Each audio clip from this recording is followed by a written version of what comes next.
Hey there, guitar fanatics. When you improvise or even try to write a solo, do you feel like there's no flow to your playing? When it's time for you to wail, do you find yourself in a state of semi-panic? And you try to remember a few cool licks and cram them together, but you end up getting stuck here and there along the way, and what comes out is a bunch of directionless noodling.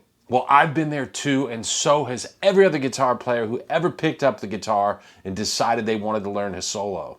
What I'm going to share with you today totally changed my ability to improvise ideas that sound smooth and polished, and it's done the same thing for so many of my guitar students. I know it can do the same for your playing, so let's get after it and play some guitar. So what is this disconnect that makes our solos sort of stop and start and then grind to a halt like a car with a misfiring engine? What I've found is so many guitarists, myself included for a long time, are guilty of a cardinal sin when it comes to improvising. And that's pretty much ignoring the chord changes of a song. And now I know where this comes from. Most of the time, guitarists get started improvising trying to play solos over blues. And you know how it goes. We shout out, hey, what key are we in? Somebody says we're in the key of A, and your brain goes into panic default mode and you start trying to remember every cool A minor pentatonic lick that you've ever heard. It never occurs to most of us that we're missing out on all kinds of great opportunities to play cool stuff, not only over the chords, but between the chord changes leading in and out of the chords. And then we might move on to simple pop or rock tunes, but we're still stuck in the, hey, what's the key? Let me just play some blues licks mindset. So we still ignore the chord changes, and we missed all kinds of opportunities to play great melodic ideas over these kind of tunes also. Well, let's talk about how to break out of that box that we put ourselves in. It's all about having a simple process of breaking down the chord changes and then putting in the practice time to change your mind and ear to start thinking a step or two ahead of the chord changes. Let's take a look at a couple of chord progressions and talk about how you can start addressing those changes and totally level up your soloing ability. So let's start with a super simple chord progression. How about C, G, A minor, and F. The popular 1-5-6-4 progression in the key of C. Now we can get away with just playing blues licks over this progression, and it would sound like this.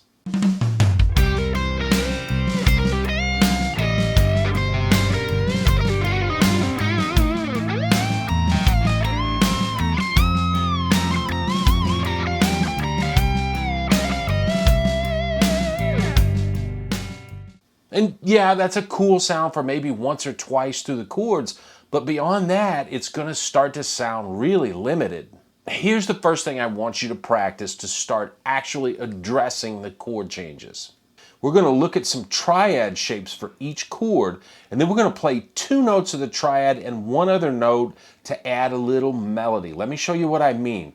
Let's use triads that happen on the D, G, and B strings. And if we go to the 5th fret, we have this shape for C across the 5th fret here. So let's just take the C and E notes on the G and B strings and then add in F at the 6th fret of the B string.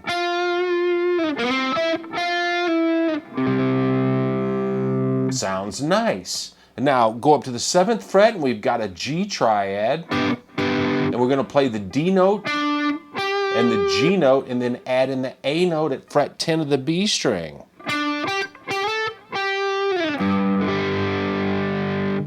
Go up to the 9th fret, we've got an A minor triad. We can play E and A, go up to the B at the 12th fret of the B string. And if we drop down to the 5th fret, we've got this shape for F. We've got the notes C and F on the G and B strings, and we've got a G note at fret 8.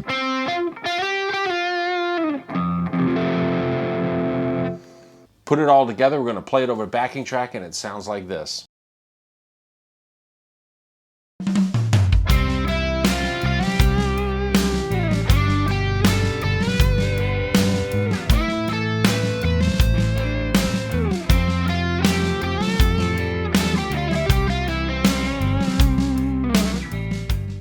Let's expand on that idea by connecting 2 different triad shapes for each chord. We're going to use the same triads we just used on the D, G, and B strings, but we're also going to use a triad shape that occurs right above those on the fretboard on the G, B, and E strings. So for C, we'd have these two shapes. We've got across the 5th fret at the D, G, and B strings, and then we've got frets 9, 8, 8 on the G, B, and E. So we're going to play those same two notes on the G and B strings of the lower triad, and then we're going to play two notes on the B and E strings of the higher triad. And we can connect those 4 notes with that F note at the 6th fret of the B string. Now for G, we've got D and G on the G and B strings of the lower triad, and then B and D of this triad shape. And we're going to connect them with the A note at frets 10 of the B string.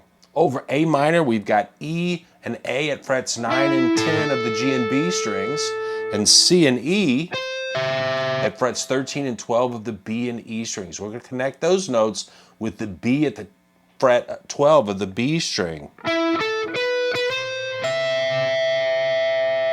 And for F, we're going to drop down to the C and the F at frets 5 and 6 of G and B, and then A and C at frets 10 and 8 of the B and E strings, and there's a G note at the 8th fret of the B string right in the middle. Let's put that all together over our backing track and hear what that sounds like.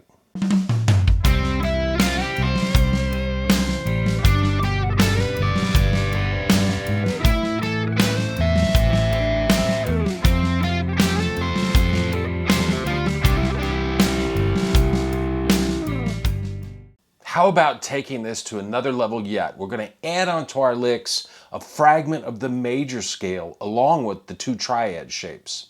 Here's what we're going to do. For each triad, we're going to play the 2 notes on the G and B strings. So for C, it's going to be C and E again. And then on that B string, we're going to play the next 2 notes in the scale. There's our extra melody note, and then the first note of that higher triad, or the note of that higher triad that's on the B string. So for C, we're going to have F and G at frets 6 and 8. And then we're going to go to the note on the E string at that same 8th fret, which is a C note, and we're going to descend 6 notes. And that's going to be the second note of our original triad shape.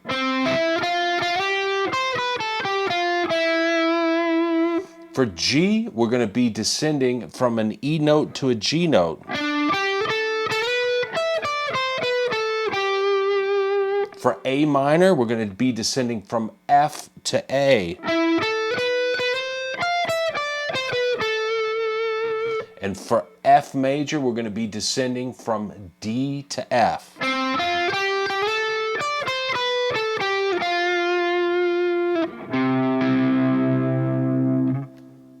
Let me put that all together over the backing track. Here we go.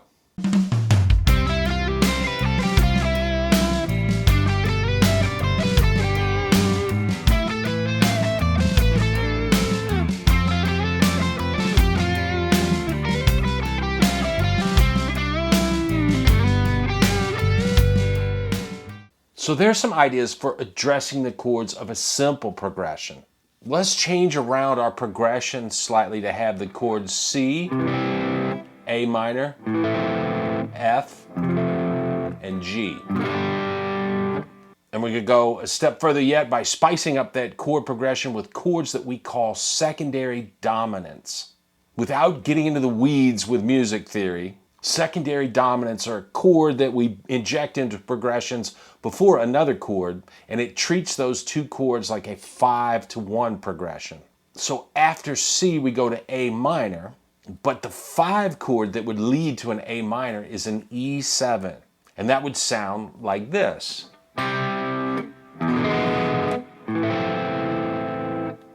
Now the 5 chord that leads to F would be C7, and the 5 chord that leads to G would be D7, and then we'd have G7 going back to C. So our new progression is C, E7, A minor, C7, F, D7, G, G7, and back to that C root. Now playing through those chords, I hear a different kind of flow to the progression, like it's harmonically more coherent. It sounds more coherent because adding those secondary dominants introduces some natural voice leading, or melodies that are now inherent in the chords as they change. Now it's up to us as soloists to find them and take advantage of them. And there's a lot to take advantage of. Just look at the notes of the E7 chord and what we can play to naturally flow from E7 to A minor. The D note can go down to C. G sharp can go to A. The open D can go to E. And the B note can go to C. And these melodies are just waiting there for us to grab them. The B flat and E notes in C7 can resolve to F and A when we go to that F chord. The F sharp and A from D7 both want to resolve up to G and B.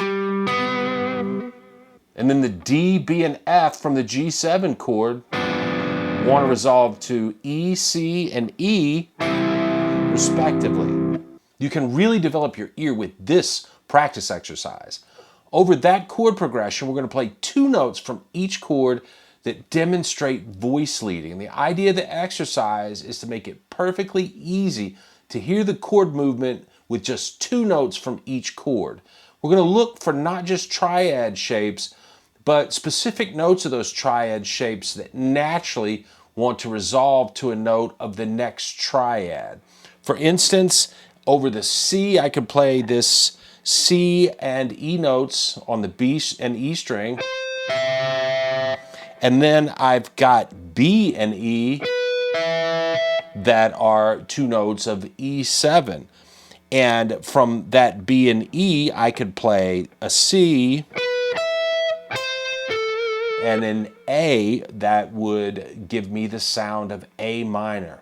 Let me play through the chord changes over a backing track. Check this out.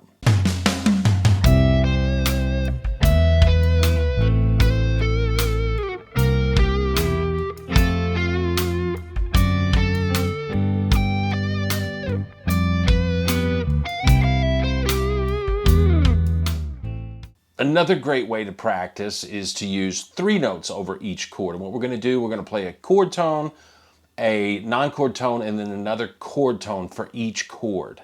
For instance, over C, we could play E, D, and C. For E7, we could use D, C, and B. And over A minor, we could use C, B, and A. And so on through the rest of the progression. And notice again, we can hear the movement of the chords as plain as day.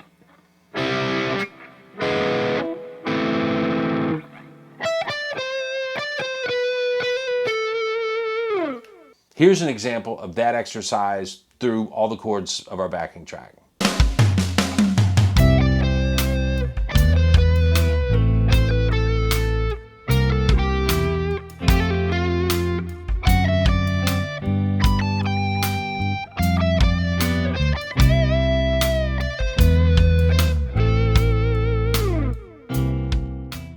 Lastly, I want to talk about a chord progression where there's an obvious modulation and how to practice for that.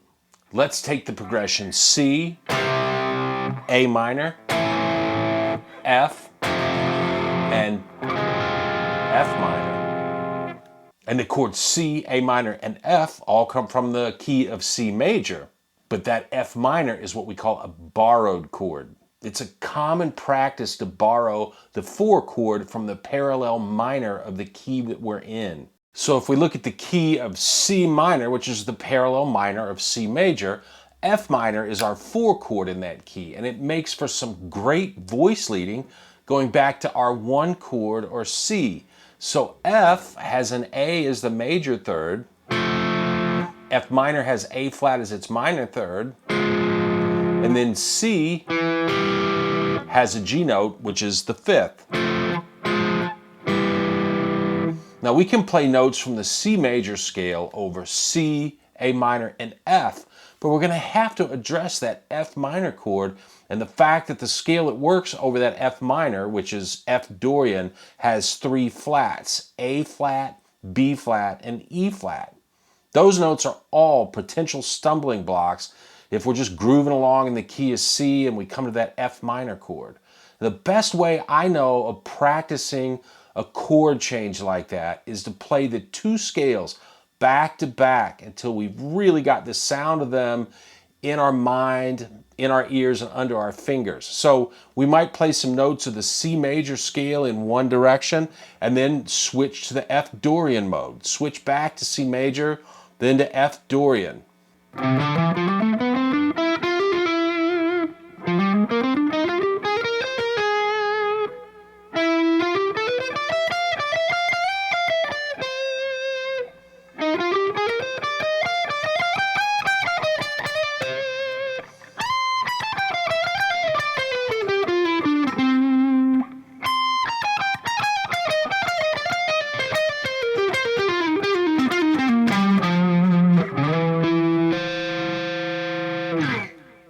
The more you practice this kind of thing, the more familiar the patterns, the sounds of these 2 scales are going to be. And it's that familiarity with the 2 different scales that will then let you start making up cool licks and phrases on the fly.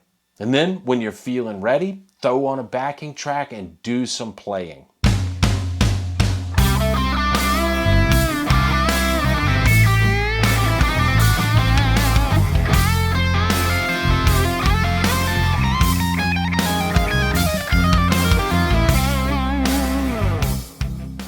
When it comes right down to it, getting stuck when you're improvising is because of a few different factors. Number one is you just might not know your various scales and arpeggios well enough. So you stumble when you try to apply them over different chords or in different keys. Number two is you might know your various techniques pretty well, but you haven't spent enough time trying to combine them into licks and phrases. Number three is you just don't have a very large catalog of licks and phrases to draw from, and you just need to develop more ideas. Spend a little time assessing where you are with each of these areas and be honest with yourself. All of us, if we want to keep our playing growing, need to keep working on this stuff probably until we die. And the only thing getting between you and your playing goals is some practice. So when it comes to your guitar, work hard, play hard, have lots of fun, and never stop learning. I'll see you soon.